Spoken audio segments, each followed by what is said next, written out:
சிரிச்சுக்கிட்டு சந்தோஷமா.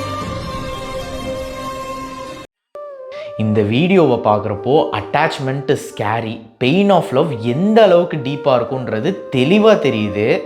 மென் இன் லவ்வாக இருக்கட்டும், உமன் இன் லவ்வாக இருக்கட்டும், ட்ரூவாக லவ் பண்ணிட்டாங்க அப்படின்னு சொன்னால் அந்த லவ்வுக்காக எந்த கட்டத்துக்கு வேணால் போகிறதுக்கு ரெடியாக இருப்பாங்க. ஏன் உலகத்தையே எதிர்க்கிறதுக்கும் தயாராகிடுவாங்க.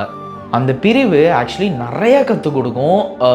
அந்த பெயினே பார்த்தீங்க அப்படின்னா ரொம்ப ஸ்பிரிச்சுவலாக இருக்கும். கோபிநாத் கேட்குறாரு, எப்படி இதிலேருந்து மீண்டு வந்தீங்க அப்படின்ட்டு. அதுக்கு அந்த பொண்ணு சொல்கிறாங்க, எப்படி வர்றதுன்னு தெரியல, எனக்கு எப்படி இதுலேருந்து வெளியே வர்றதுன்னே தெரியல அப்படின்னு சொல்லும் போது அவங்க கண்ணில் அந்த ஒரு ஹெல்ப்லெஸ்னஸ் தெரிஞ்சிச்சு.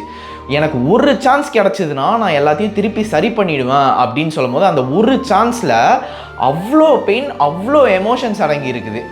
என்னை பொறுத்த வரைக்கும் எல்லாமே ஒரு லெசனை டீச் பண்ணோம். ஸோ ஒன்ஸ் நம்ம அந்த லெசனை கற்றுக்கிட்டதுக்கப்புறம் லைஃப் வில் சேஞ்ச். இந்த லெசனே எதுக்கு அப்படின்னு பார்த்தீங்கன்னா நம்மளே பியூரிஃபை பண்ணி நம்மளோட இன்டென்ஷன்ஸை மாற்றுறதுக்கு தான் அப்படின்ட்டு நான் நினைக்கிறேன். நீங்கள் எல்லோரும் இதை பற்றி என்ன நினைக்கிறீங்க அப்படின்றத கமெண்ட்ஸில் சொல்லுங்கள். தேங்க்யூ.